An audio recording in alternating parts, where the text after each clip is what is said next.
So, given that antiviral nutrition is virtually excluded from the conversation on antiviral strategies, what I've done over the last couple of years is try to create a new model that incorporates antiviral nutrition and immune nutrition into our therapeutic conceptualization of how we can address and prevent and treat these viral infections. In fact, some of you might remember back in 2014, I published an article on greenmedinfo.com.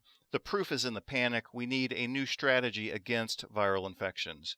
And one of the things I said in that introduction is the fact that we have so much panic around viral infections is evidence that we don't understand these viral infections sufficiently to manage them and treat them and prevent them.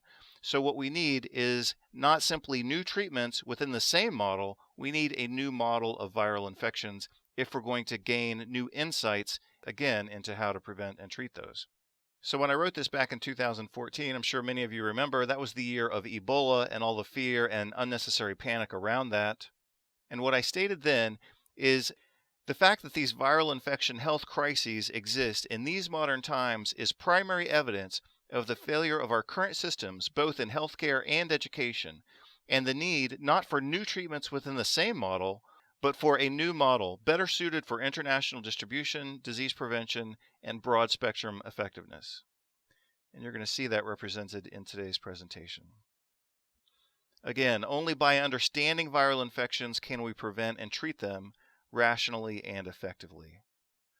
So let's dive into today's information. Again, anytime you want to pause or rewind the video, you are, of course, able and welcomed to do so.